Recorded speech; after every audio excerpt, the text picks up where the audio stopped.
And Miss K offered you the rest of her fillet. That's true. I do wonder. Miss K was like, would you like mine? Well, she saw What an me enjoying angel. mine, What and an I think angel. she stopped eating. What's crazy is that disgusted. you do it so slowly. Like I eat a Try to lot, but savor. I eat pretty quickly. Yeah. And the Hoff is just never. It doesn't stop. there's And no then we had some great wines last night. They were really good. really good wines. They were nice. And they were just It was fun. Oh, it was good. The wine flows. It starts flowing, baby. You say you're drinking like you're running a race. Yeah. I eat slowly and I drink quickly. No, I'll never forget the first time my boys met you, and this was one of the first years I was doing the show, and they'd come in. I think it was during training camp, and there was a spread here, and I remember my youngest was just watching you. The little dude was just watching you eat and watching how much was going on, and was like in awe of the fact that the Hoff they knew the Hoff and all of those things, because at that point it wasn't even officially the Hoff. Not yet. We just coined you the Hoff. Well, he was we the knew Hoff. it. I remember I was called into a meeting We were. like years before you actually were, and they were like, "You can't call him." I'm like, Yes, we can. "Yes, we can." I was in And the he was college in the football. college- He we was. did at say moment. that. That was we our did say counter. that. That was He our was. counter. But also, What are we doing? duh. Yep. Yeah. It So was that's great. wonderful. It's a wonderful night. Was it just all red, or did we ever turn brown on the? Offered, especially with just some of stay the new red? things I had. Yeah, Smart. smart. No, let's stay. Let's stay. I'd imagine had we made that decision at that point in the evening, we would both be feeling a lot worse than we are today. Yes, I think that's And very we smart. have big jobs ahead of us tonight. Some more big day. lucrative than others. It's a big day today for everybody. really big day. Huge. It's a big day for everybody. It is a Browns Steelers game day. It is Thursday night football. The weather Oh baby. could be a factor. Yeah, it's so cold. I'm in my fleecy crew neck. I got the same coat as you. Yeah, these are lovely. They are nice coats. It's a lovely coat. What are we getting into tonight? Like, is there precipitation too, or is it just cold? Oh no, I believe so. I believe we could get a wintry mix turning into snow. What do we say? 3 to 5 inches, meteorologist Gibbe? Whoa. 3 to 5? Let me be the meteorologist for Pull it. I have a CBD feeling here. Hoff probably has the correct apps, and It's like a all of the rain-snow things. mix. It's wind, baby. 20 to 25 miles an hour. That's Snow. I don't know if the snow is going to be along the lakefront, but it definitely looks like there is a line of stuff coming. Give yourself plenty of time to get downtown if you're not already in the Muni lot cocktailing. A little bit of snow during the afternoon. It should stop in pregame, and then it's going to start back up a little bit, potentially with some of the lake effect stuff turning Yes. on during Let's the go. game. Which, when you're the underdog, that's kind of what you want. Did you Gonna be Muck it honest? up? I just want to bring attention. Gibby goes, "Let's go." He's going to be in the booth. Yeah. You're not out in it.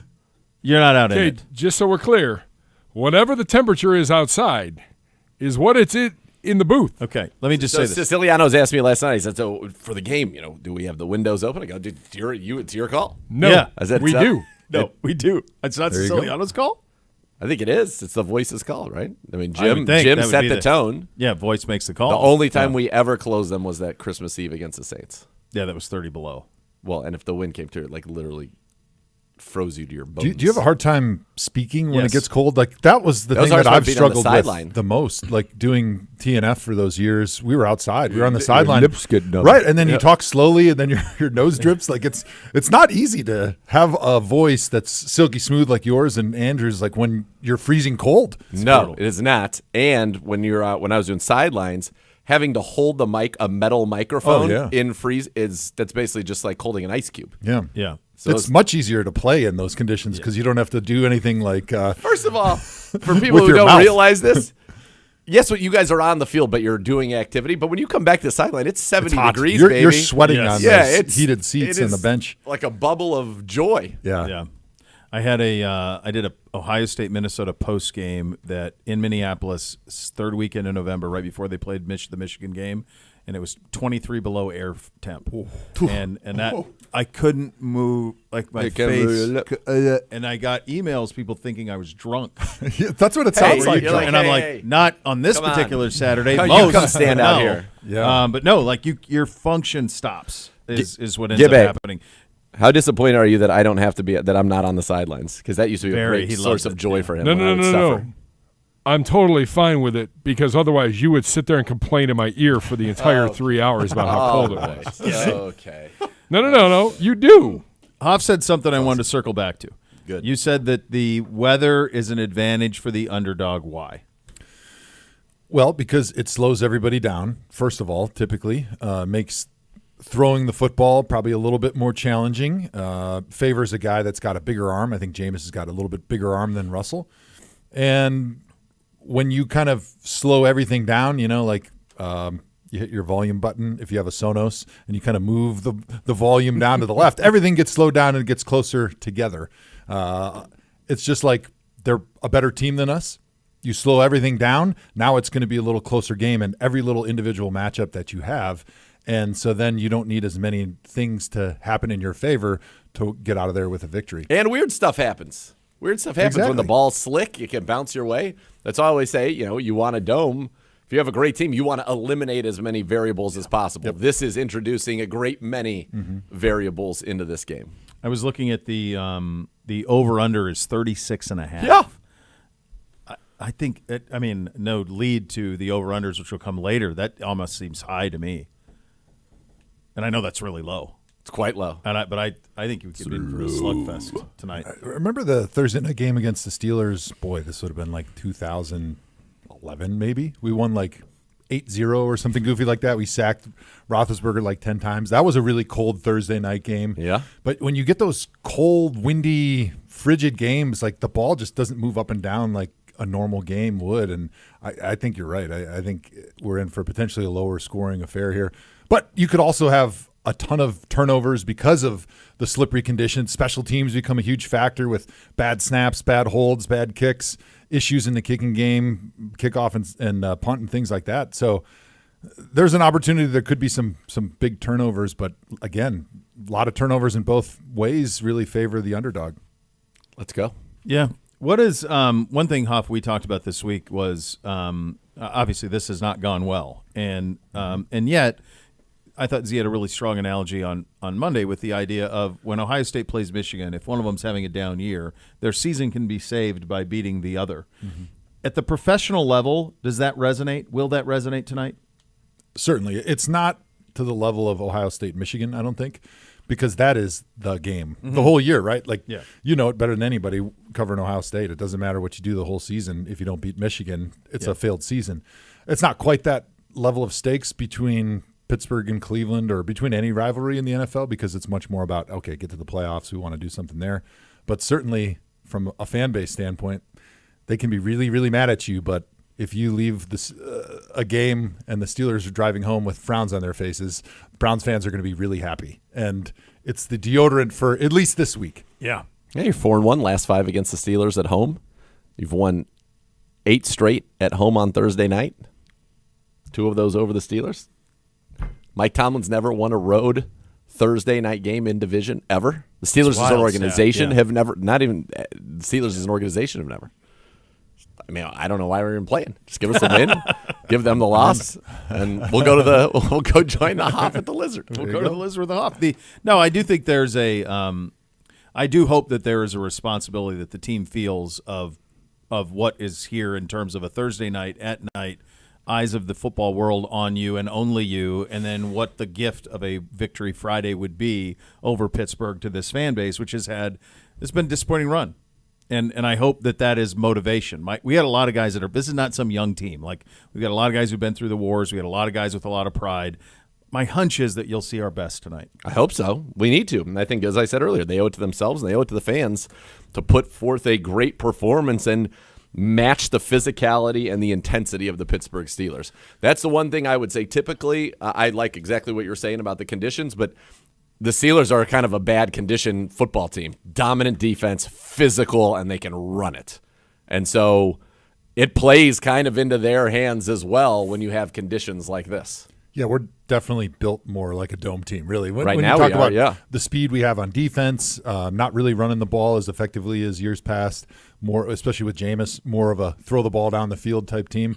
So you're right. Steelers, good defense, good run game, not as much pushing the ball down the field occasionally with Russell, but you're right. That's a good counterpoint, Z. I don't want a counterpoint. I'm just saying this is a very physical team. It is. I will gotta say, match it, though. From their perspective, you're 8-2, so it's not must win, but it kind of is a can't lose, and I'll tell you why. They've got to play Philly, Baltimore, Kansas City, twice against us, and twice against Cincinnati. Yeah, so they don't if have you an look easy at their finish. schedule and say they want to track down Buffalo and Kansas City, they have to sweep us. Yes. They really do, because they're not. The rest of that stretch is brutal. Yeah. So from their perspective, you can play the role of spoiler. Their losses are kind of stupefying. Lost by 3 to Indy, lost by 3 to Dallas early in the season. And so for them, if they want to try and track down a 1 seed, they want to try and win the division, they really got to sweep us, and you can play the role of spoiler, and there's value in that. There's great value in that because, unfortunately, the things that you really truly set out to accomplish are, by and large, off the table at this juncture. Yeah. And so what's on the table now is beating everybody in your division once. You've already beaten the Ravens. You got one more shot at the Bengals, and you got 2 shots here at the Steelers. And what would be better than forcing the Steelers into a bad seed or a worse seed or make them lose the division than beating them twice in these head-to-head games? And that starts with, beating them here tonight. And I'd have to imagine, you mentioned it's the Steelers, it's Thursday Night Football, the rivalry, the gravitas of all of that. But, Huff, don't you think that in the locker room, people understand what happened the last time Nick Chubb played the Steelers? Like, isn't there some, like, it is a revenge game. I know it wasn't done intentionally by Minkah Fitzpatrick, but the fact of the matter was this horrific injury happened at the hands of the Steelers. And I would imagine you want to avenge that. Yeah, and if nothing else, Nick Chubb is beloved in that locker room by everybody. And you want to do it for him because you know there's going to be a lot of emotion on his face going into this game, seeing the Steelers again for the first time since that injury. And when you see your brother that's, in those situations last year on the field, injured, and then coming back and completing the loop here, you want to play for a guy like that. And it's meaningful above and beyond just the records and above and beyond playing for the helmet and the contract and everything. You're playing for your buddy. Huff, when you look back on your career against Pittsburgh, what are matchups individually? Chris, when I even say you against the Steelers, what comes to mind? James Harrison. That's what I thought. Yeah. I see that he was on the Hall of Fame list. Yeah, I'm very excited about that. He's very deserving Defensive Player of the Year. Everybody knows his story. You can't tell the story of football without a James Harrison. So I think he'll get in. Hopefully this year would be amazing. But yeah, I knew I was going to wake up very sore the next day. My neck was going to be about a half an inch shorter because he was going to run into you 65 times as hard as he could, the silverback gorilla that he is. Yep. And it was going to be painful. There was one time even, I remember this play, he left the field because he thought he was getting subbed out in a defensive package. And at the last second, they had him running back on. And so he's running onto the field as the ball is getting snapped. So he's like running from about their sideline, and I'm into my pass set. So he's got like a 20-yard head start, and now he's sprinting as hard as he can, and I'm in my pass set, and I've reached the spot where I'm not going to kick anymore. So now I'm basically like standing still, and he's running a 40-yard dash, and he just tried to run through me and come out the other side. And I got pushed into the quarterback a little bit there, but more than anything, I remember my back just being like, oh, that was way too much force through these discs. Please don't do that again. If they learned how devastating that was to me, they might try to do that more often. It's incredible to see him sprinting. I mean, that's wild. Those are just iconic matchups. And we have one tonight. They won't be going head-to-head, but obviously Miles and TJ and two of the preeminent pass rushers of this era. And while, again, they don't ever cross paths on the field, there is a constant kind of one-upsmanship of who's the best edge rusher in the game, and they're certainly at the top of that list now.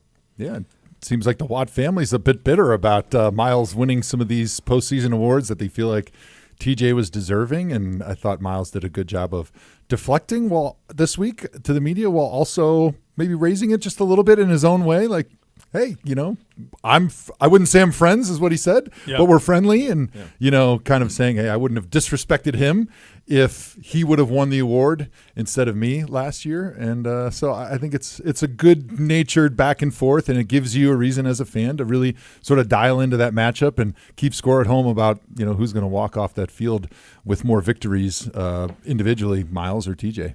Well, I think this would be a great game for Miles to do something that TJ Watt is well known for, and that is to make the game-ending play. Yeah. End it. To end it.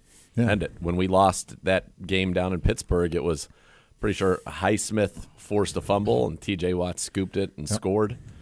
And he's had a very good career. He's got against us. He has not been very kind to us. In 12 games against the Browns, he has 17 sacks. Does TJ Watt? So he has been a force against us. 104 sacks, 31 forced fumbles in his career, 7 interceptions, 12 fumble returns including one for a touchdown, which was against us. Hoff, did you have any sense of him coming out of Wisconsin that he would? I mean, obviously he wasn't the first pick. He would have been if anybody would have known, but that he had He was this in picked him right after Njoku, I think. Right. Yeah. You knew he was a good player, but I think the big question with him was he's not as big as his brother. And so I think they wondered if his game would translate to the NFL game being a smaller guy. It's perfect he went to the perfect scheme, right? Yes. He it would have did. been tough to be a 4-3. Yeah, I don't think he would have been good as like a hand in the dirt guy on every down because he's just not big enough really to hold up. But he certainly could have rushed the passer from a 4-3, but I think 3-4 really fits him a lot better because he can use his athleticism and his motor without having to be latched onto a big tackle on every single play, first and second down, and wear him out for third down. Why does he pretty much rush exclusively from against the right tackle? Why in their system do you think they do that? And why it's obviously worked for him quite well. Yeah. But they're not a team that mixes it around. No, they He's don't on flip. that side, Even back Highsmith's on when that I side. was so you probably went a rookie, against him it was always rarely. James Harrison. Yeah. Well, when he was a rookie, he played on my side. When he was a rookie, okay. And that was the only time I played against him. It was Deshaun Kaiser's. That's right. That's opening the That's season right. opener. Yeah. But I think that they realized that the matchups, especially in the AFC North, were better over the right tackle, and you're going to get a lot more bang for your buck if you put your best player against their worst tackle. Yeah.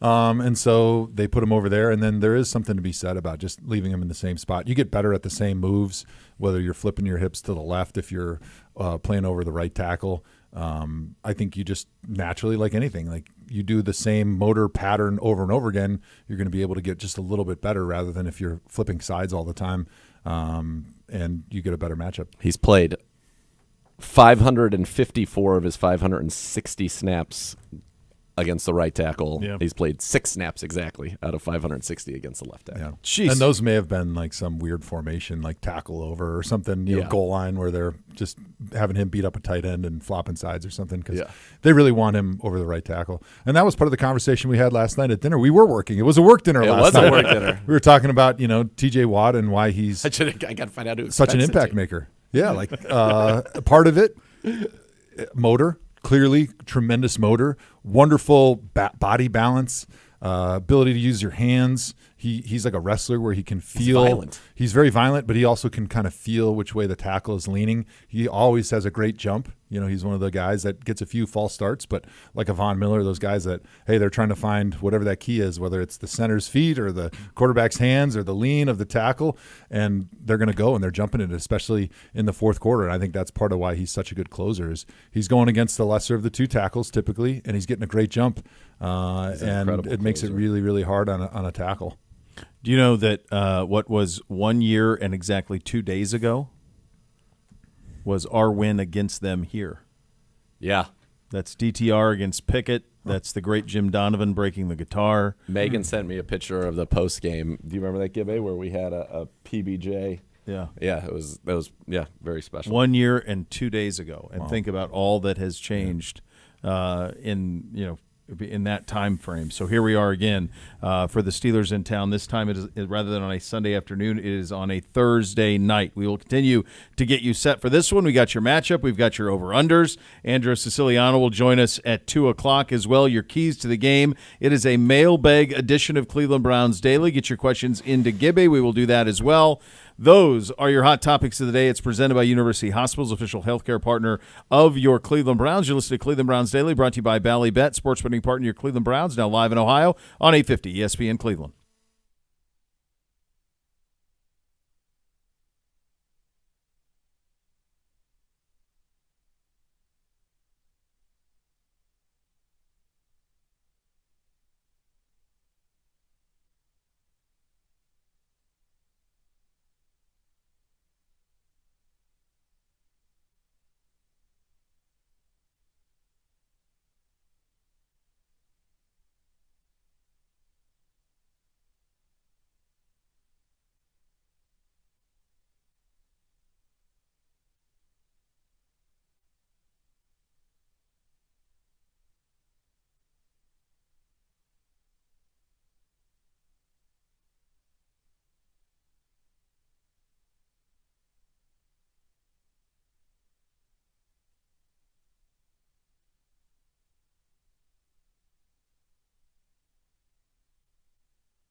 All right, boost your game day this season with the Bally Bet Sportsbook app. Place your first bet of $50 or more, and you get $150 back in bonus bets. Bally Bet, official sports betting partner of your Cleveland Browns. Time for the matchup. In full caps, the whole thing. Our offense versus their defense versus our offense. Who's the X factor tonight for the Browns defense? Which corner matches up with George Pickens? How should the Browns go about defending him? What makes Pittsburgh's run game so effective? Najee or Jalen? Can we do these one at a time? No, I'm giving you it all. These are questions you need to answer. I'm going to, but one at a time. You pick which question one at a time. I'm going to go off script. What scares you most? What makes you nervy? Our defense versus their offense. You were not pleased with what you saw in the fourth quarter, specifically for us against New Orleans. What does Pittsburgh do that gives you anxiety if you are Jim Schwartz? Well, two things. They do the two things that gave us big problems last week, right? First is they have a physical running game led by Najee Harris at 6'1", 242, and then they've got Jaylen Warren, who can take it to the house as he did against us last year for 74 yards. So I'm concerned about stopping their running game, matching the physicality. They're going to come out in 12 personnel, and they are, not huge across the line. They're big across the line, but then they're going to come out with two different tight ends, one who's 6'5", 260, and the other who's 6'7", 265. So we have to match that physicality. So that's one. Two is you got to be worried about Pickens getting deep. Pickens right now, 4th in the NFL in receiving yards, first Steeler player in the top 4 in receiving yards since Antonio Brown in 2017.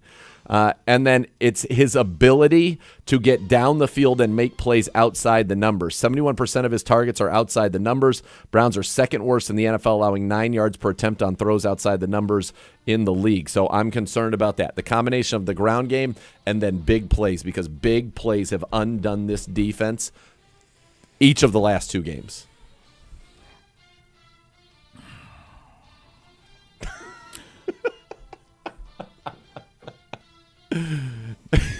If I just showed you, it was a great job out of you. It's an incredible job fine. out of you. Listen, I know exactly what's going on. When I text, I can't hear anything either. No, I had.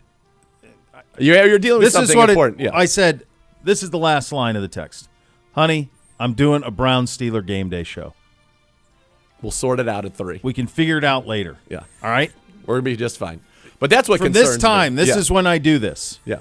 It's well known. You look I'm in a spectacular. uniform. You look spectacular. I'm in a uniform today. You look spectacular. Is that what scares you? To me, it's shot plays, chunk plays that have been a problem, and then just matching. At the end of the game last week, what troubled me the most was I felt like, for whatever the reason may be, we did not match the physicality of Taysom Hill and the Saints on the ground. That's what you worry about, right? Coming off of a game last week where second half, I don't think we played against the run very well. Gave up a lot of big runs that we should not have. And that comes down to effort, physicality, and I'm worried that could hurt us again in the second half unless there was a come-to-Jesus moment during the week here, the short week coming up to Thursday, from the coaching staff to the players, like, hey, guys, this is not acceptable what we saw last week. And if you want to beat this Steelers team, which is much more physical than the Saints team, you got to bring the effort and you got to bring the hard hat on every single play. That's why we were talking about earlier. This team owes it to themselves and the fans to kind of match that intensity and that physicality. Yeah. And then this team has something that the Saints don't have. Alvin Kamara is sensational. Don't get me wrong. He's great. But stylistically, he's more of a physical runner too, kind of like not as big as Taysom. But in this case, you've got Najee, and then you've got Jaylen Warren. And Jaylen Warren, over the last 4 games, averaging 75 total yards a game. They're getting him involved. And so they kind of have that thunder, beat you up, wear you down, and then all of a sudden here comes Jaylen Warren fresh as a daisy, and he can take any run to the house. Huff, what do you attribute what you saw last Sunday to from the defense? I think it was recognizing the situation you were in from a win-loss standpoint, and the game starting to get away from you, and then guys starting to give a little bit less effort and hustle than you need to be effective on defense. I think human nature plays into that a little bit, where without – it's not a team meeting they had that said, hey, let's take care of ourselves here down the stretch and not lay our bodies on the line.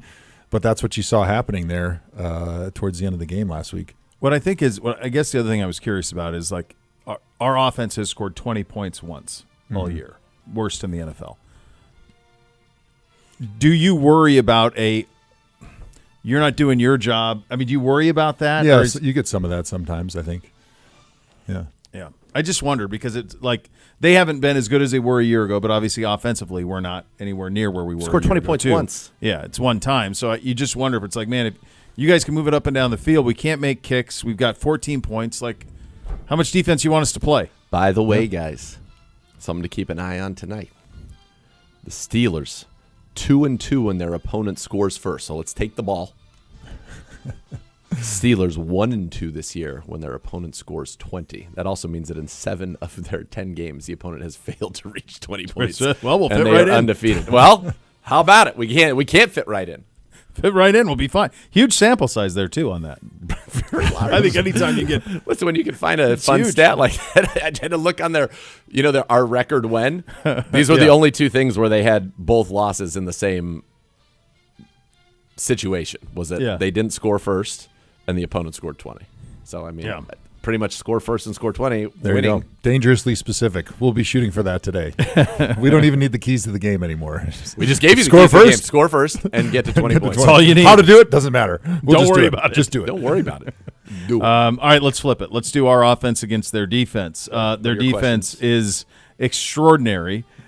One thing that has been different since Jameis Winston has been the quarterback is a fearlessness which he possesses to throw the ball down the field. Everybody across the board is better statistically when he's been the quarterback. He has in the course of his career has a propensity to throw it to the other team. Yes, They yes. will make you do that. We do not have DeJuan Jones in this game. Jed Wills is not going to play in this game either. And the good news from that side is they won't have Highsmith, but they still will have T.J. Watt. How do you think Ken Dorsey and this offense will attempt to attack the Steelers' defense? This game, there is so much pressure on this line. Jack Conklin last week I would imagine by his own admittance, struggled a little bit against New Orleans, gave up a sack and 5 pressures, season highs on both counts. So he's going to get tested by T.J. Watt. And then on the other side, Herbig and I'm guessing Preston Smith will be working against Jermaine Ifedi. Now, Jermaine Ifedi last started a game in 2021 as a member of the Chicago Bears. Yes, he is a former first-round pick. He's got 83 starts under his belt in his 110-game career.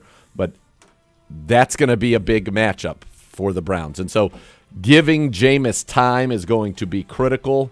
Protecting him is going to be critical. And then you've got to get some push in the ground game as well. And that's something we haven't done much of. And it's a big front. I got Larry Ogunjobi, Keanu Benton, and Cam Hayward who's playing phenomenal football. But I think the line is so important. And then I came across something that was hard for me to believe, but it turns out that it is true. This is going to be the first game for Jameis Winston in his career against the Steelers. That is true. Yeah. One of the 3 teams he has never faced, Miami and the Jets, are the others. That's a pretty wild stat. So he's never faced the Steelers team. I was looking in there in my notes, and then obviously I watched the one game, and the tape backed it up. 75% middle of the field closed. They are going to play single high as much as anybody. In fact, the most in the NFL. 30% cover 1, 45% cover 3. They are going to have single high. They are basically, what that means, they basically play man on the outside with Joey Porter Jr. and Dante Jackson, and we have got to win those one-on-ones on the outside. It's just that simple because that's going to be the crux of the passing game. Protection, and then on the outside, one-on-one, single high. They don't play much shell. They'll do that a handful of times. I mean, about as little as anybody in the league. 10%. Between cover 2, cover 4, and cover 6, it's 20%. That's it. They don't really disguise. They say this is what we're doing. If they do disguise, it's from open to closed, but it's basically middle field closed, single high safety. Sometimes they'll let Minka come down and roam, try to pick you off, read the quarterback, and then it's a man-to-man on the outside. We got to win on the outside. Huff, how do you as we were going through that, and you were talking about how they did the same thing when you played. They basically been doing the same thing since the 90s. That's exactly what I was thinking when Z was saying that stuff. I was like, yeah, we played the Steelers. It was cover 3, cover 1. Hardly ever 4, almost never 2. Like, that's just who they were. They would play cover 3 if they were going to zone blitz, cover 1 if they were going to send a little bit more and man blitz. Otherwise, they were going to just make you go the long, hard way down the field because they had that good front, so they were tough to run against. They always had the gaps fundamentally sound covered, and they had the players and the physicality to do it, and they said, try to beat us. The one area you could maybe occasionally attack them is with your tight end. Chiefs had some good games against them. Yeah. Potentially have a big game because that's a good matchup, I think, with him versus the safeties, but also him in holes in the zone coverage. Because, like you said, they're not going to trick you. You're going to know where the ball should go. It's just going to be tight coverage. Because of that, it's really a 5-man front. Yeah. I've always thought it and they get those guys out there so wide and they set that edge so effectively that it's really hard to run outside zone against them. We've never really had a lot of success running the outside zone except for 2014, which was my first game on sideline when we were down bigly and ran our way back into the game under Kyle. But other than that, we really have not been able to get that run game going against them. They got a little smarter after we gashed them in that season, really. I mean, because the second time we played them that year as well. Smoked them at home. Smoked them again because they were playing a very traditional 3-4 where they were just reading your blockers. And so they weren't really finding the ball. And so if you would go to reach them, they would immediately run sideways. And so we knew, hey, let's just get them running sideways as fast as they can. And then they're running so quickly to hold their gap that they're not even seeing where the ball is getting cut. But now they'll jump into more 4-down. They'll penetrate a little bit more and do things to try to take away some of that outside zone. Because if you just run sideways against the outside zone, that's the worst thing you can possibly do. It's a wild thing because as we're talking about this, I can't think of another team in the NFL that's run the exact same thing for 40, 30 years. Yeah. I mean, did Cower bring this? Yeah. Probably. Dick LeBeau? I don't know. I'm assuming it was LeBeau, but that was well before my time in the NFL. Greg Lloyd and Kevin Green. Yeah, same thing, 34. In the 90s, and then begets. It's one after another running the same stuff. They always have a dude at safety, whether it's Palomala and now they got Minka. I mean, they've always got a dude there. They've always got pretty good corners, and they come after you. And I just think of that. Physical linebackers. Very physical linebackers.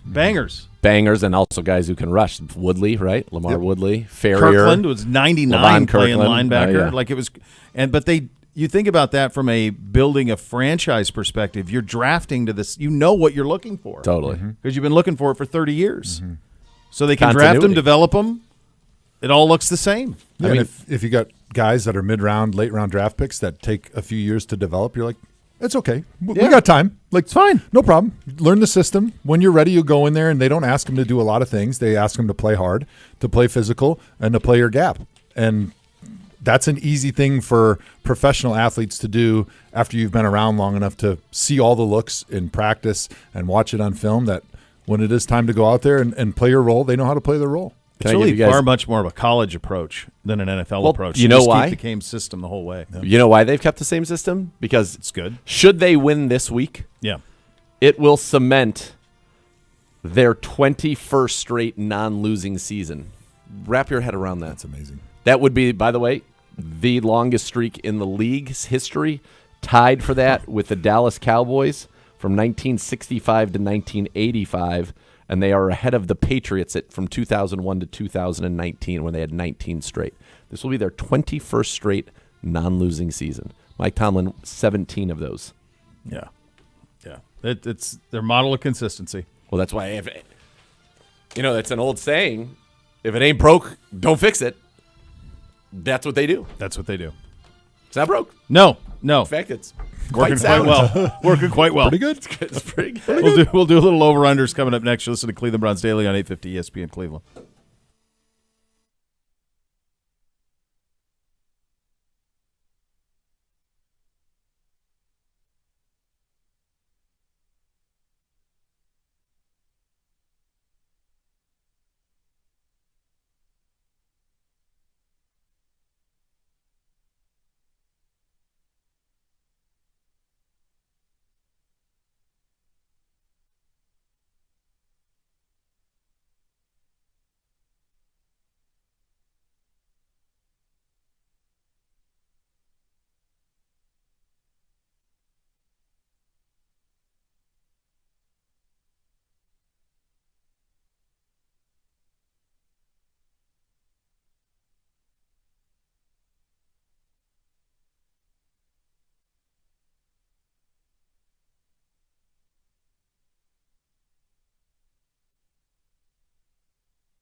Bo here for my great friends at Jim Beam. Whether you're catching up with friends over cocktails or enjoying a holiday movie night or getting together for a gift exchange, Jim Beam is here to help you have the best Friendsmas ever. If you need a holiday playlist, digital invitations, cocktail recipes, or last-minute gifts, the Friendsmas shop is stocked with everything you need to create more merry and bright moments this holiday season. Here's what you do. Visit jimbeam.com. Explore all the Friendsmas shop has in store for you. Jim Beam, Kentucky Straight Bourbon Whiskey, 40% alcohol by volume. Copyright 2024, James B. Beam Distilling Company, Claremont, Kentucky. Drink smart. Time for a little segment we like to call Over or Under. Oh, baby. Hello, Gibby. Gentlemen, happy Thursday. Yeah, Thanksgiving, Thursday. a week from today. Yeah. We're back at it. Look, Gibby got the better last week. This has been really a battle Seesaw battle. all year. 2 weeks in a row? No. No, you got you're right. I smoked went the 1 week and before. 4 the Stop week it. before. 2 weeks before, you smoked him for 1-1-4. Last week, Nobody asked about 2 weeks ago.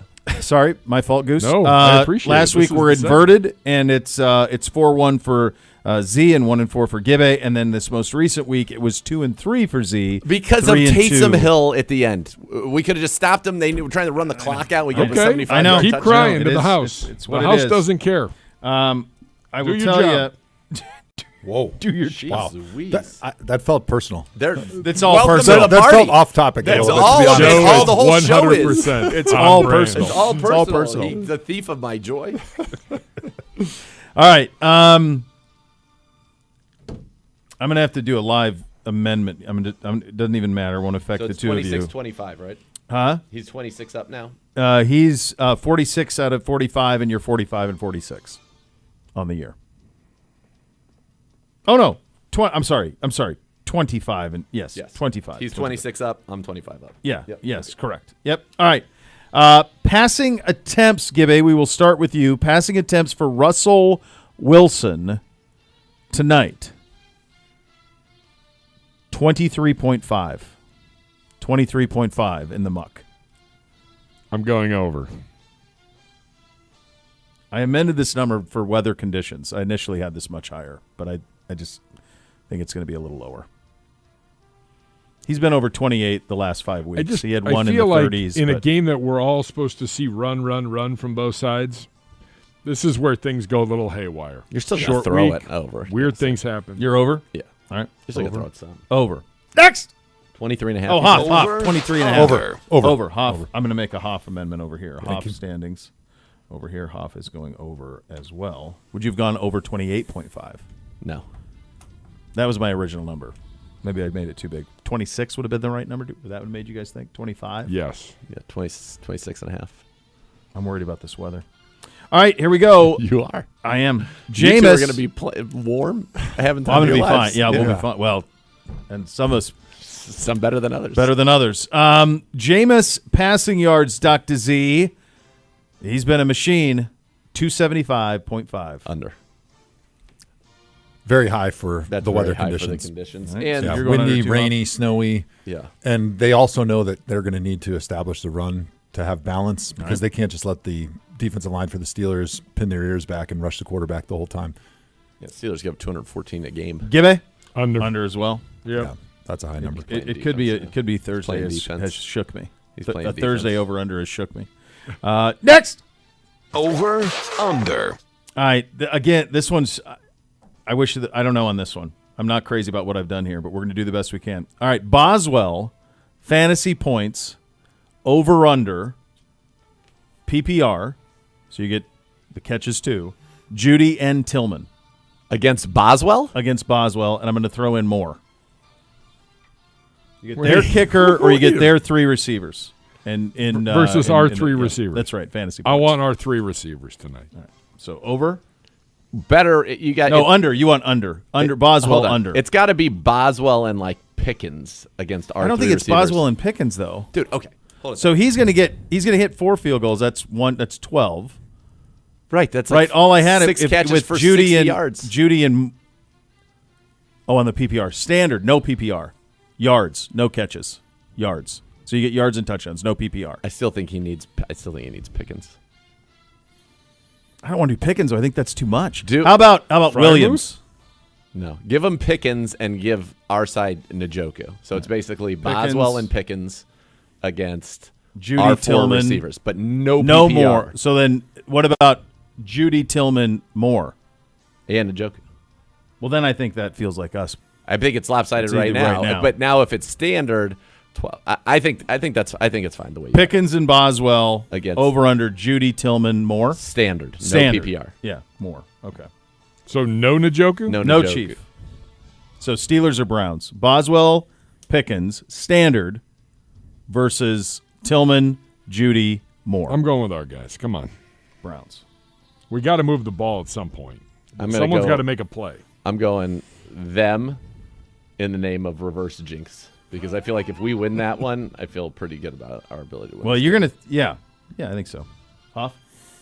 I'm voting present because now I'm just confused after all these conversations that you guys have had on this. Normally the over/under's on a Friday and I have a little Yeah. more time to prepare, Yeah. and I had forgotten about it. So I But didn't I'll get go a with our chance to guys. Yeah. Statistically break Present this down our the way guys. that I normally would. So I appreciate Z for giving me the little bit of help there. Good There job. you go. Great Big B. Next. Over, under. This one is to you, Dr. Z. Sacks, interceptions, fumbles accumulated by our defense. We are going to go 3.5.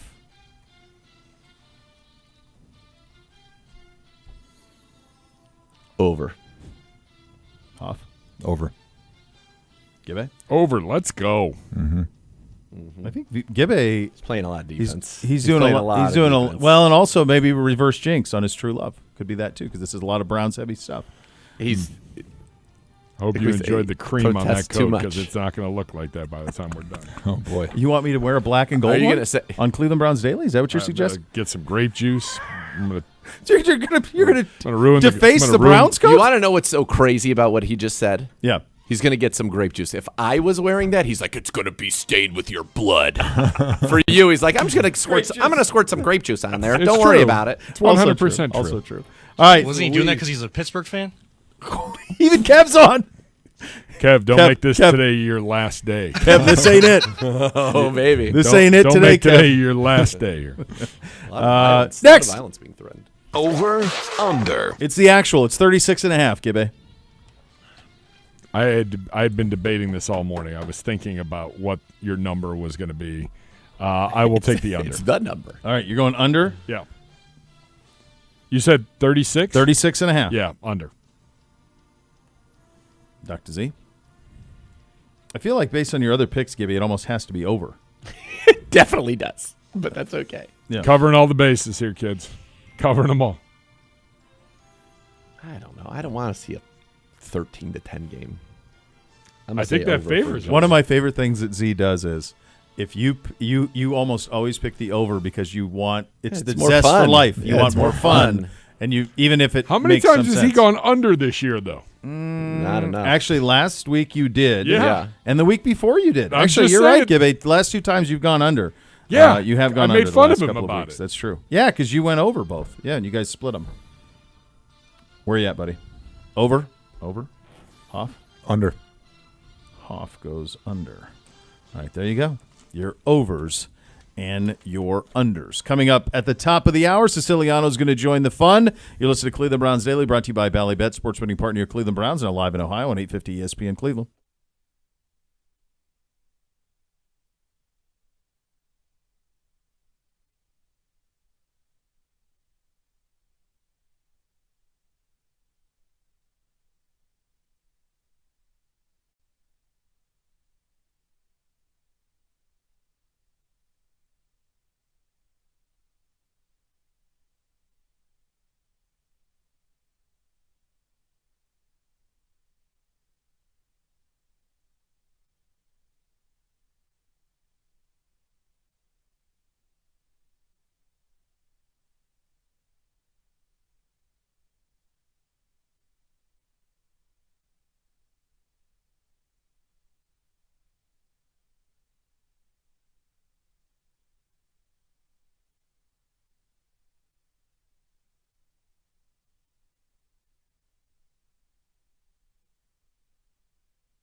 Elk and Elk Serious Lawyer, Serious Injuries. Call 1-800-ELK Ohio for a free case review. Elk and Elk's proud partner of your Cleveland Browns. It is the Browns. It is the Steelers. It is Thursday Night Football. Bo, Z, and Hoff. And now on the Twisted Tea Hard Iced Tea Hotline, official sponsor of your Cleveland Browns. Keep it twisted. Cleveland is a play-by-play voice. Andrew Siciliano joining us there. You guys had a nice little time last night. Everybody had a nice meal, some nice vino perhaps as well. Some fellowship, some brotherhood. Little tomfoolery even, Andrew. Did you enjoy yourself?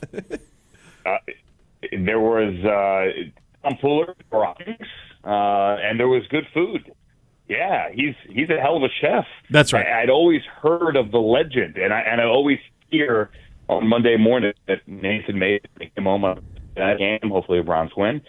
Actually, yes, it's better that way. In his beautiful home. Good meal. Yeah, we had a great time.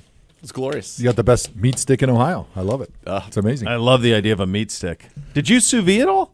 So I had the lamb in one bag, and then I had 2 ribeyes, the strip and the fillet in the other bag. So sous vide, because we didn't know exactly when Hoff was going to arrive. You have to. It's the only way you could do it. We didn't know when he was going to arrive from Columbus, and there were necessary pit stops and detours and whatnot. So we had to have everything. We had to have some flexibility in our meats. Yeah, you have to. And that's what the sous vide. Little Joe's still working all these years. Still does a great job. Unbelievable. And the asparagus was phenomenal as well. Salad was great. Everything was great. And the ice cream lived up to the billing. You sold the cream, seemingly hours, and it actually lived up to the advanced billing. That's right. The mouthfeel of this ice cream is off the charts. You keep going back to the mouthfeel on it. Because you can kind of chew into it, but then it's also like creamy. I don't get it. We said the name of it about 3 weeks ago, and then sold out everywhere, and we couldn't get it. And I still haven't had it. I've gone out of my way to various grocers that I know carry it, and every time I get there, you were invited for. I know. It's fine. I had youth hoops. You had hoops, but I've gone out of my way 35 minutes many times looking for the specific flavor. I go to Broadview Heights, baby. This is what I do. Well, now that's out. It's not out. Good luck getting that again. They don't even know what we're talking about. Nobody knows. Well, I hope not. The brownie batter. That's what he's talking about, the brownie batter. Did you prefer the brownie batter, Hoff, or the other one? Which one? I like the Bananas Foster. Yeah, it's the best ice cream it's ever been. It's a unique ice cream flavor. I don't think I've had that before, and the mouthfeel. The way that they crunch up some Nilla wafers, and you almost get the sense that you're getting some of that. It's like it's a lot of buildup, and it's my banana desserts are my favorite. So this is winning. All right, Andrew, we talked a lot this week about. There's almost a collegiate approach we hope from our team this week from the standpoint of playing the role of spoiler and delivering on a Thursday night for the fans, for themselves, for all of it. It's not going to make everything that's gone wrong this season better, but at the same time, it can be a little bit of a Band-Aid on it. Do you think you will see that effort tonight down on the lake? I think so. I hope so. I really, really, really want to see it happen. Few cliches and say you throw the records out. We know that the Browns have enough talent to win this game. Yes, regardless of records. I'll go back there. And we also know that history actually favors how well they have played at home on Thursday nights, how poorly the Steelers generally play on Thursday nights, the fact that 3 out of the last 4 may throw them on hold to reconnect. Overall, the fact they have a winning streak going, the Browns do on Thursday night, the fact that Thursday night always favors the home team, even if one team is driving as opposed to hopping on an airplane. Yes, I think they have a lot of things going in their favor. And how about the short rest thing? For short rest, they've won 5 straight games the Browns have on short rest, whether that's Thursday, Sunday, Monday, whenever. So, yes, I think there's our favorite today. Me saying it, though, is one thing. Them doing it is another. This weather, how do you see this impacting this game? And who do you think the weather situation ultimately favors? The Browns can run the football. It favors the team that runs the football better. Yep. I'm looking out the window right now. The sun is through. I keep looking at my phone, and the weather app keeps saying it's going to snow. Guys, I saw flurries. All right, we're going to put Andrew on hold for just a second, and then we're going to reconnect. I thought we were going to get through it. I thought we were through the bumpy waters, and it stabilized, and then sometimes not. From what I understand, Andrew has the entire top floor of the team hotel to himself, is the way that I understand. So hopefully he gets to a corner of there that works out well. Feels appropriate. Yeah, it says it should be. So hopefully he can relocate and get a stabilized phone line there. Right now we don't have a correspondent on the lake, but right now it looks fine. Right now it looks pretty good. We'll see, though. They said, as the Hoff said earlier, it's going to come kind of before the kick, go away, and then come back perhaps during the game. All right, ready to try a better connection. All right, let's see if we get Andrew back. Go ahead, Bud. You were cutting out on us a little bit there. Your weather report, if you will, sir. Let's do traffic and weather on the ones. Hopefully this sounds better. I'm Oh, looking out sounds the window great. right now. Yeah, you sound I am great. near downtown. The sun is fighting through the clouds. My magic weather app on my phone keeps saying it's snowing. It isn't. I saw flurries this morning. It says it's going to snow tonight. I'm not trying to doubt that. I would say so far so good. I'd rather have snow than rain. Certainly, I know Gerard would like snow rather than rain as well. I think it is a bigger factor tonight, not precipitation. Dustin Hopkins has missed 4 straight from 50. We could get winds gusts like 30 miles an hour. To me, that is a far bigger factor. Yeah, the wind always is, and especially right now, we're a Browns team, that more so than the Steelers, we rely on the pass to produce our offense with Jameis Winston at quarterback. And, our kicker is struggling right now. Dustin Hopkins, theirs most certainly is not. He's made 9 straight from 50-plus. He's 29 of 30 on the year, leads the league in field goals made, leads the league in points. All of it, he's been pretty good. Yeah, I think it's going to be an interesting one. I'm with you, though. I think it comes down to which team can be the most physical at the point of attack. And you would say on paper that probably does favor the Steelers, but that's why they play the games. They're not played on paper. How important to you is it that the Browns can stop that ground game and then at least provide protection for Jameis against this kind of middle-of-the-field close, man-to-man on the outside defense of the Steelers, and create some running lanes for Nick Chubb? Yeah, I love that they ran the ball and Jameis wouldn't have to drop back 40 times. The other thing, too, whether it's Jameis or whether it's Chubb or Ford or Pierre Strong or whomever, this team is coming for the football. The football carrier. Same goes for Wilson, the rookie. Obviously, had a great takeaway. This team attacks the football. Yes, they're plus 11 in turnover margin, but this defense will actively try to take it from you. I think on the flip side of that, guys, if Russell Wilson is going to do that run around in circles, whirly bird stuff all afternoon, then Miles has got to get to him and he's got to get the ball out. Obo had the strip sack last week and Carr fell on it before Miles could get on it. Wilson, first half, second half was a different quarterback this past week against the Ravens. First half, he took forever in the pocket. He was reading a book back there. And even when he wasn't sacked, he was getting hit in the back when he threw it because he pulled there as soon as they started after the half. He was getting that ball fast as humanly possible. If the Browns get first half from last week, Russell, I think they could force a turnover or two, and that would be huge. Buddy, have a great call tonight. It's always special where you're the voice on a Browns-Steelers game. Enjoy it tonight, and hopefully we get a win so it has a little bit better tone to it. Look forward to the call tonight, my friend, and thank you for your time. And hopefully it sounds better than my cell phone. Yes. Well, I think we need it. Will be. Even at the top floor suite at the hotel, maybe we need to make sure that there's always a landline there. Yeah. It feels That's what we're going to do. Yeah, sure, that's me. Yeah, Gotcha. I know your demands. I mean, I know how it goes. So there you go. There's your Andrew, Z, and Gerard will be on the call tonight between the Browns and the Steelers. Browns fans, check out Vivid Seats, official fan experience packages for this season's home games. When you purchase seats in the Vivid Seats Terrace Experience, you're getting to score pregame field passes, all-inclusive food and beverage and more. Visit vividseats.com today to learn more on that. Your forecast for tonight, your keys to victory, coming up next. You're listening to Cleveland Browns Daily on 850 ESPN Cleveland.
Hey, Dog Pound, dig into Wendy's new Browns Biggie Bundle all season. Score junior bacon cheeseburger, 4-piece snug, junior fry, small soft drink, and a small Frosty for $7.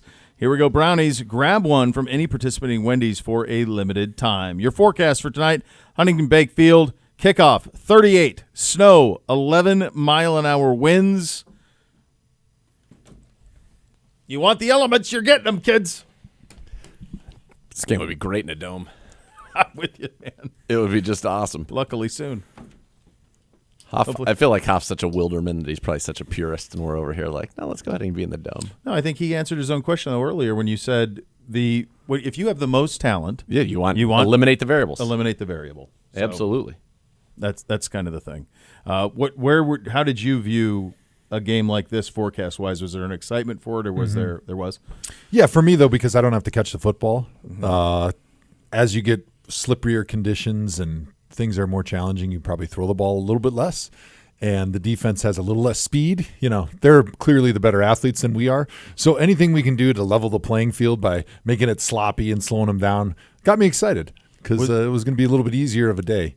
Was there what did you do pregame, in terms of cleats, cleat length, all of that?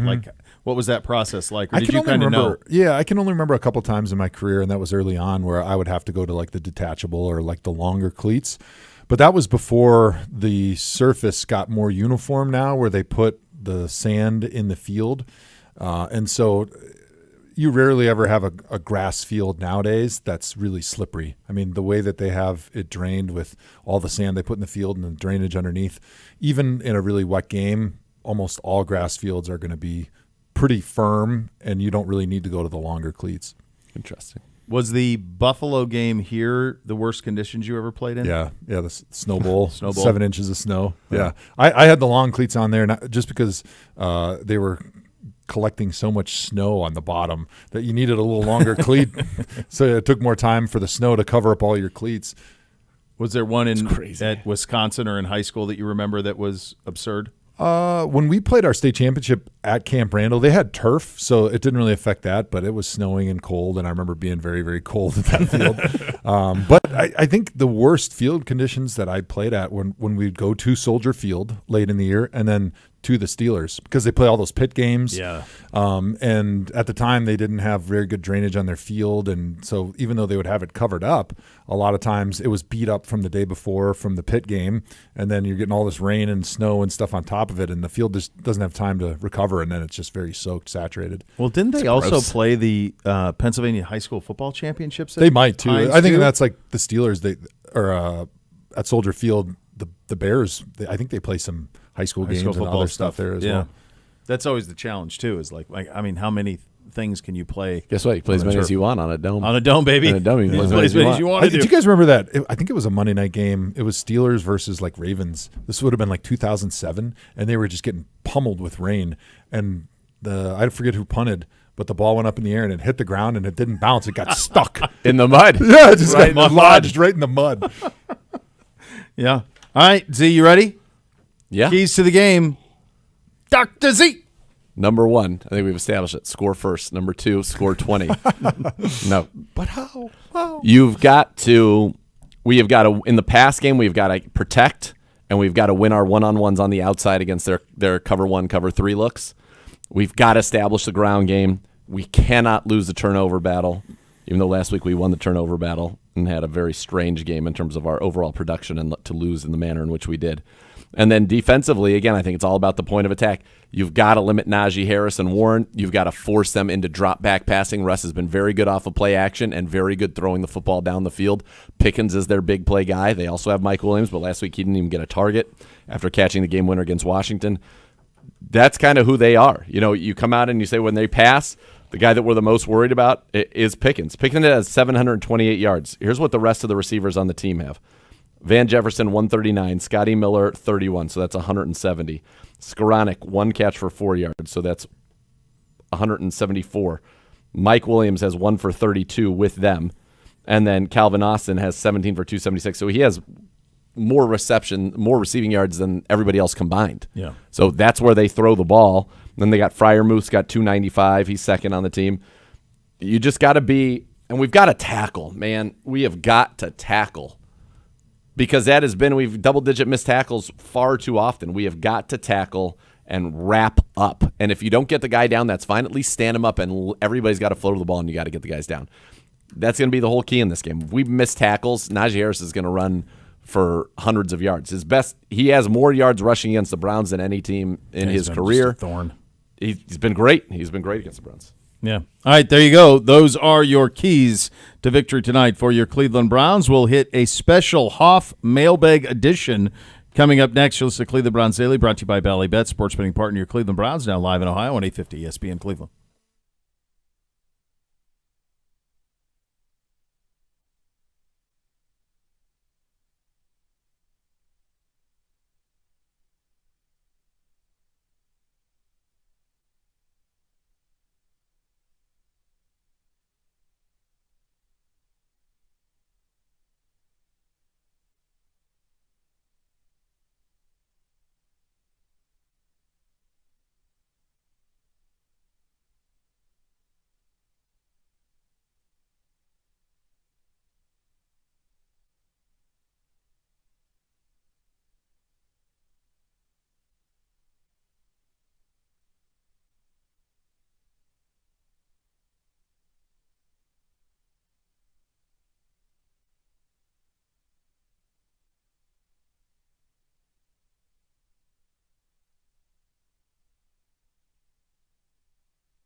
Howard Hand is the official real estate provider of your Cleveland Browns. When it comes to buying and selling, you're going to need a reliable team to guide you through the process.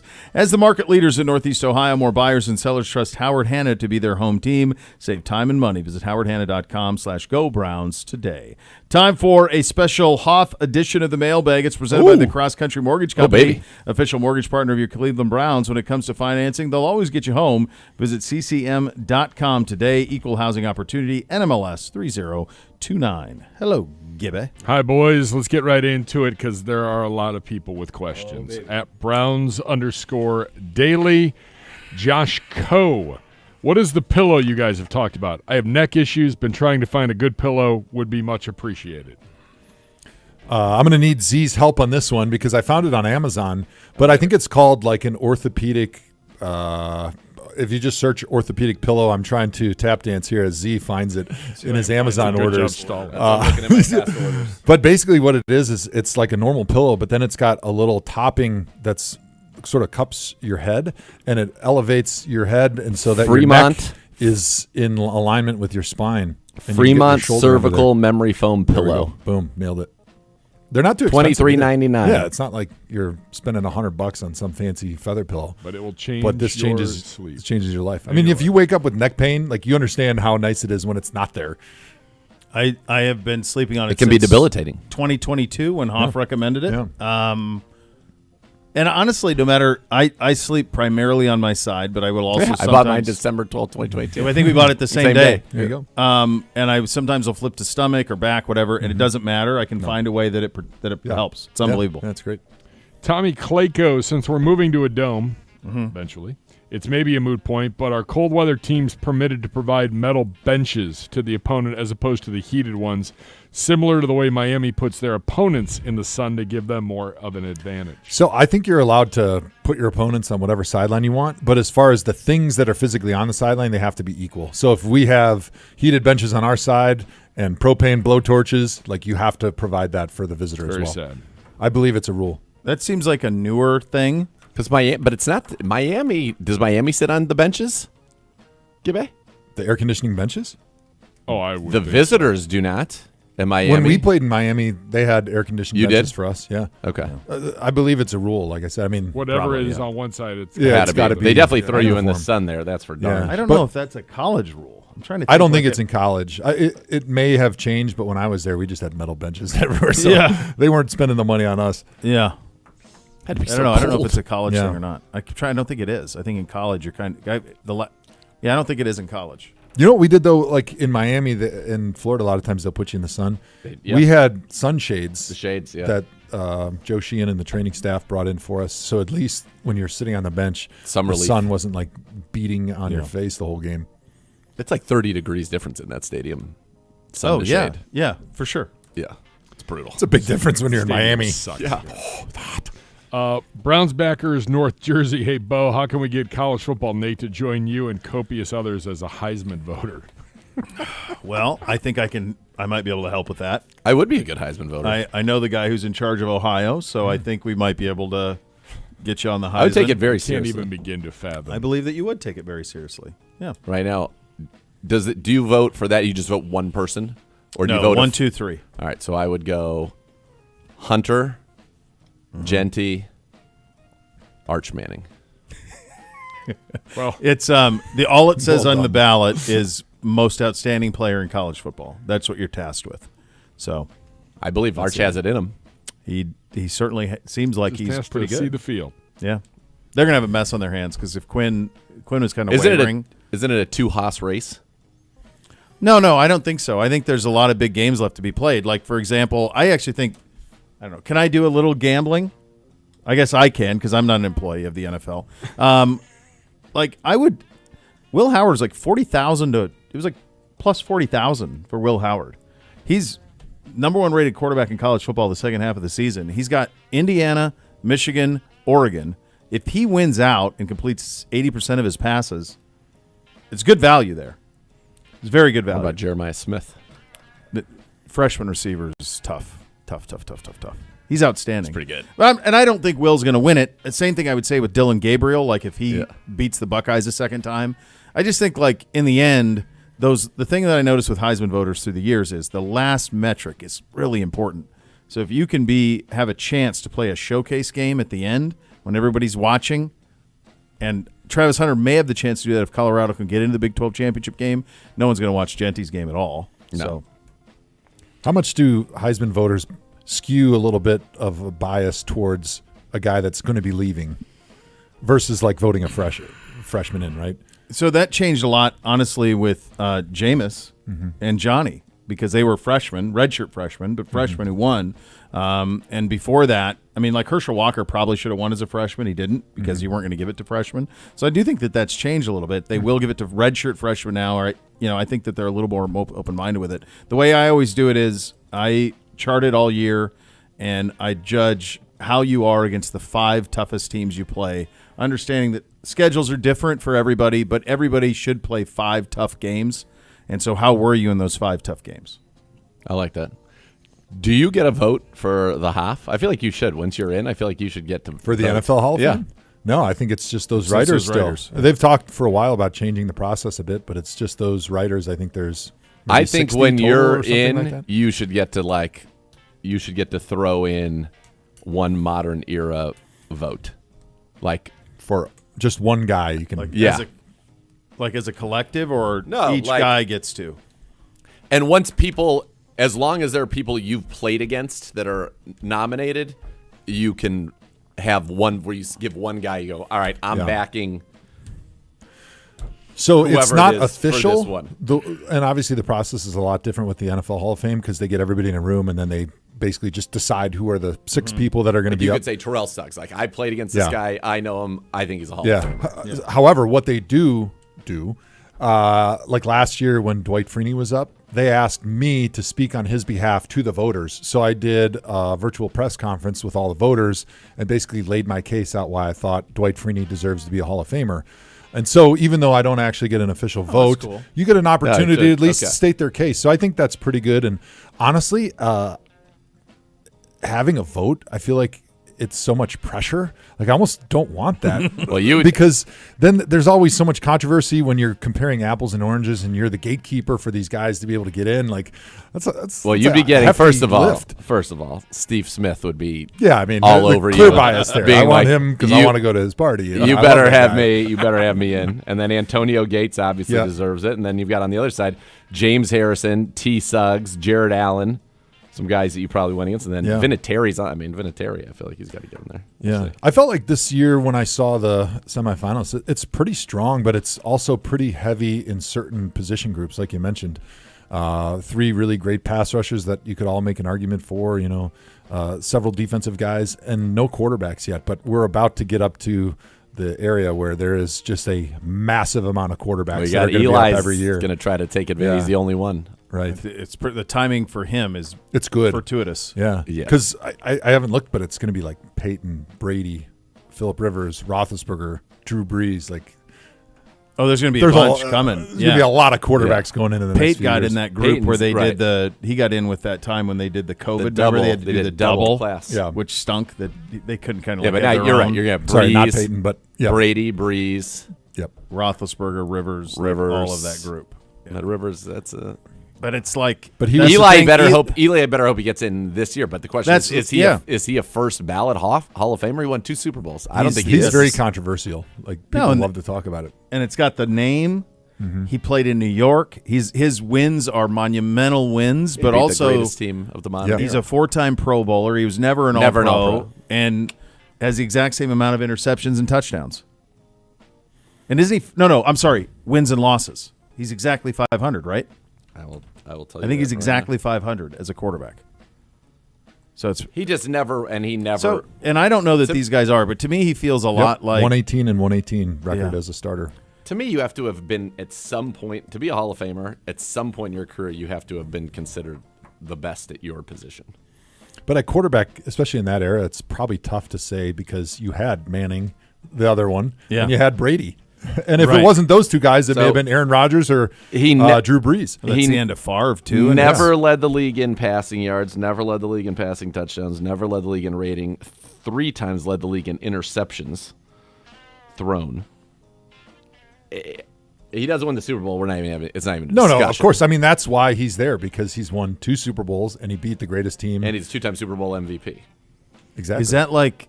I'm trying to think. Like in days gone by, who is that like? That's Like in is already. like is that like a Jim Plunkett? Is Plunkett in?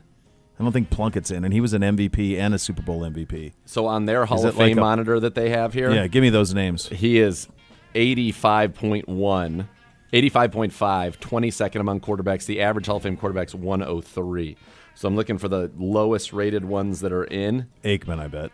Jim Kelly, Aikman, Len Dawson, Joe Namath, Warren Moon, Bob Greasy, Sonny Jurgensen, Ken Stabler. No, I don't think, unless I'm missing it, I don't believe that Plunkett's in. Yeah, like Theismann, Plunkett, like those guys who won Super Bowls, but Plunkett is not in. yeah. No, the lowest rated one that's in is Jim Kelly, then Aikman, then Len Dawson, then Joe Namath. Aikman's got one more Super Bowl. Eli's above Kenny Stabler, Stafford, Sonny Jurgensen, and Greasy on their list, but he is below Kurt Warner, Russell Wilson, Fouts, Staubach, Bradshaw, Mahomes, Bart Starr, Rivers, well below Rivers, Roethlisberger, and Matt Ryan. Well below all of them. Shish. You All got right, let's Brady, get it. Rodgers, and Breeze, who are definitely all going to be first ballots. Woody tweets the show. Zagura, this is a question for you, fantasy-wise. Should I start Chief in my flex tonight, or Keenan Allen, or Westbrook? Travis Kelce is his tight end. Yeah, go with the Chief. I've talked about it earlier. He's got 5 straight games with 5 or more catches. And that's where you can throw the football on this team. Middle of the field, working against the linebackers and the safeties. He's got a huge size advantage over everybody in the middle of the field with the exception of Peyton Wilson. And I do think the Browns will try to take advantage of that. He's played well against the Steelers historically. And one of the things that they'll probably like to do historically against the Steelers or 3-4 teams is you run the tight end screen, because a lot of times you have to chip TJ. You have to have your tight end in there for a second to block. So instead of having him block for a second, go out on a route, you have him block for 2 seconds, turn around. As soon as the TJ starts rushing the passer, boom, catch him for a tight end screen. So he's got an opportunity to make some yardage and rack up some stats in various ways. So he's got 4 catches in 5 straight games against the Steelers. He's got 3 touchdowns in that span as well. So, yeah, he's been quite productive against them of late. Love a Dog today tweets at the show, Stew versus Chili. Stu. What is? I mean, what are we You even talking prefer a about? stew? Chili is amazing. Chili There's is nothing good, better but I'd than rather have- a chili on a cold day. You've been out hunting with the boys, come back inside, your face is frozen, and you get that nice warm pot of chili, and you put some sour cream, onions, some shredded cheese in there. You mix it all together with some hot sauce. I mean, it's amazing. It soothes the soul and warms you from the inside Agreed. out. And it's hearty, some delicious. sour I put cream, crackers Nathan? in there. Yeah. I like a chili, but if you're saying that same scenario and I come back and I have like a lamb stew that has been with red wine and All right, let me give you. I haven't had Soft enough and- elite stews, apparently. I'm going to make you a good lamb stew. let me man. let me run this by you. Oh man, I love it. Lamb's a little duck The, fat. the margin the for base. error on stew is Yeah, enormous. That's a great point. So a superb stew would probably outpace a run-of-the-mill chili. Agreed. But a run-of-the-mill chili is going to far outpace a poor stew. I've had bad stew. I think that's right. I think chili. I haven't had bad stew. I don't know make that bad stew. I don't know that I've ever had like bad chili. I think it's No, almost always chili's good. always Well, I good. was invited to a chili contest to be a judge, and I was thrown out of 40s, 14s, and 16s. I was not impressed. Really? Yeah, but I feel like you said, the range for chili is it's kind of a like high pizza. floor and a It's low still going to ceiling. be good. That's- It's Yeah. always chili's going to Yeah. be satisfying. We grew up as a kid. Every Sunday we'd come home from church, watch the Packers, and my mom would make a black bean chili. It was like all black baby. chili. That was amazing because all you needed was that cheese and sour cream and onion. It was so good. So good. It was like a very acidic. I like it and it chili. had a good mouthfeel because of the black beans. But also like a white chicken chili is really White chicken good, chili's too. great. The Yeah. chili has a lot of variety. I think that like is lovely. I'm But gonna- I want you to make me some. I'm going to make you a stews, 'cause stew next time. The only Bob. stews I've had as a kid was like the stuff that was in the freezer for like 3 years, and Mom's like, "Wow, we got to get rid of it, so get throw it some into out." a stew." No, my with this lamb venison stew. leg Meat from like hunks. yeah, Lamb stew's good. 99. Some big mushrooms, some carrots, some Yeah. onion. Okay. The lamb. Hunter little Combs. Duck fat to brown everything in, add another richness. Yes. The Hoff's favorite win as a player and favorite win now as a fan. In any level, I would assume. I would say my favorite win was the Snow Bowl game against the Buffalo Bills because it was fun. 7 inches of snow. It was the last game my grandma got to see me play. It was just like playing in the backyard with the kids, with the boys. Yeah. You know, as a kid growing up in Wisconsin, you'd go outside when it snowed and you get tackled. It doesn't hurt because you're falling into the snowbank. And we ended up winning that game 8-0, and we're kind of trending towards potentially making the playoffs. Phil Dawson had 2 of the most amazing field goal kicks I've ever seen, aiming at the sideline legitimately. It was blowing so hard. And then the wind took it back and put it through the uprights. So I think that was probably my most memorable win. And now as a fan, boy, that's a great question. I think last year, I'm trying to remember which one it was, but when I got to call the game for Westwood 1 in the radio booth with Iron Eagle, and we won. Thursday night over the Jets. It was the Jets. Yeah, Jets. I believe that's right. Yeah, Flacco was the QB. Yeah. We clinched the playoffs. That was really fun. But there's been some good ones. I like another Thursday game that I was back when I was doing Thursday Night Football. I forget who we won, but we won against. But then it was a big game. It might have been even the Steelers or the Ravens, and came back and went to town hall, and Jim Brown was there, and so him and I got to break bread. That was the last time I really got to spend a lot of time with him. But it was amazing, you know, in his 80s, and it's 1 a.m. and we're hanging out in town hall, chatting like it's noon. It was great. Cool. Did you get to carry the axe? Did you win the axe game? Won the axe. Got to carry the axe my senior year, which That's was really awesome. cool. That was special. Yeah, going around the stadium. I got that picture in my man cave. Yeah, that's awesome. Yeah.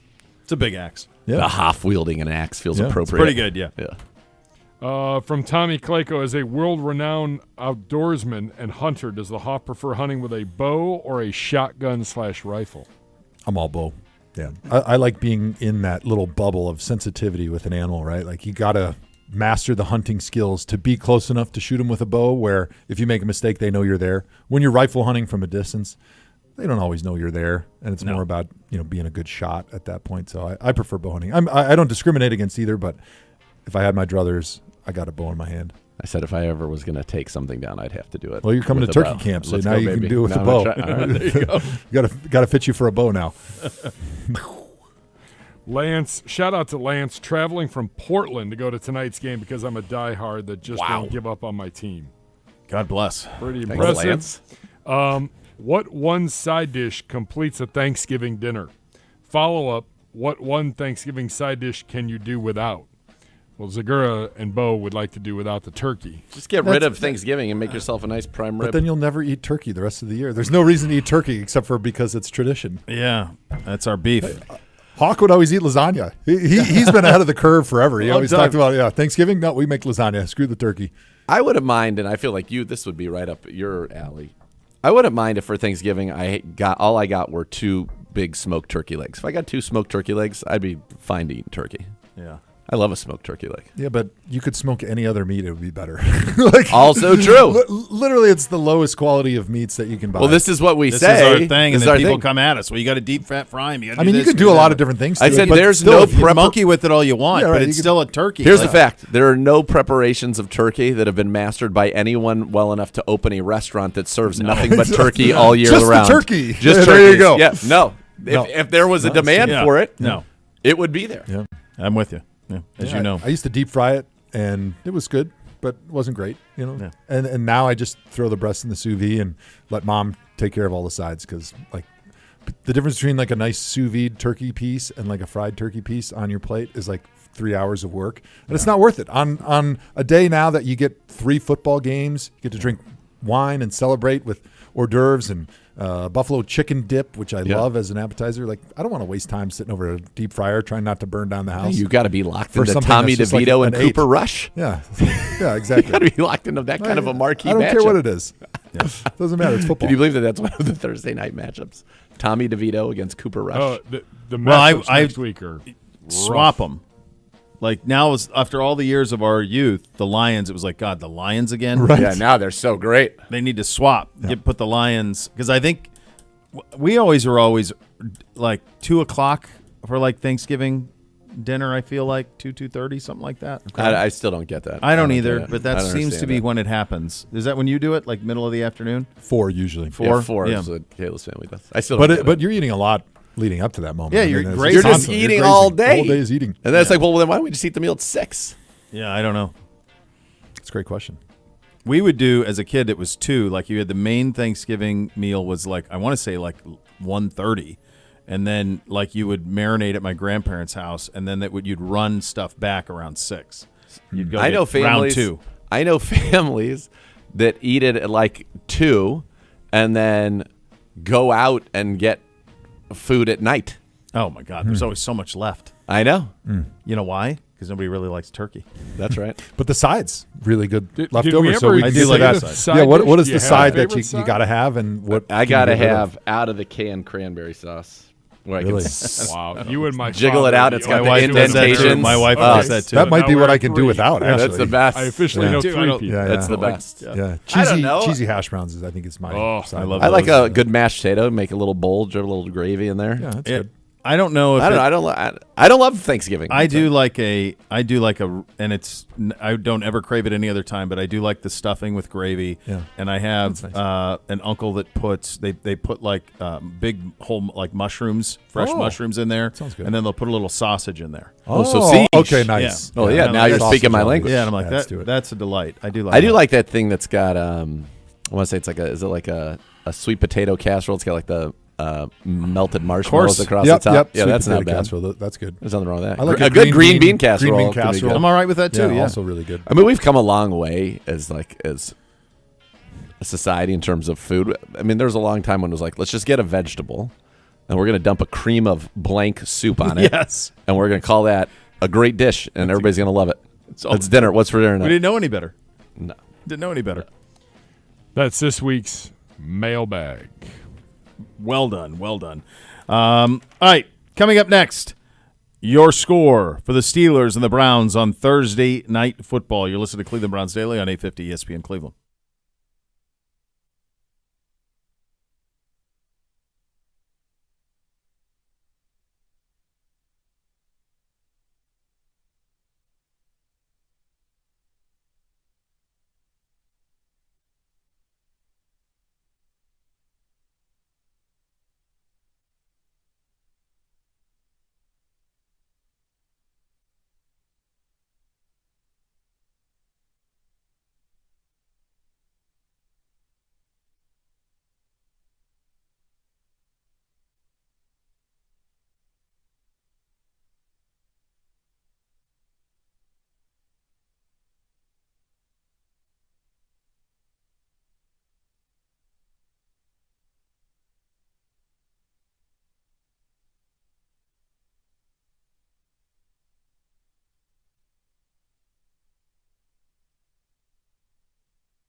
Fill your game day cooler with the refreshing taste of Twisted Tea Hard Iced Tea, smooth, real brewed tea, 5% kick of alcohol. Look for the bright yellow cans. Twisted Tea, keep it twisted. Twisted Tea Brewing Company, Cincinnati, Ohio. Please drink responsibly. Tonight, all across the University Hospitals Cleveland Browns Radio Network at 4:30, it is Browns Game Day with Ken and Gerard. 6:30 is the kickoff show with Andy and Tyvis. Then at 8:15, kickoff from Huntington Bank Field. Andrew, Z, Gerard. Guests on the network tonight, Coach Stefanski, Devin Bush, The Hoff, Andrew Whitworth, Mike Golick, and a few more as well. Well, how about it? Go ahead, Gibby. I mean, let's go. Boom. Pure electric. It's hot dog water versus civilized people.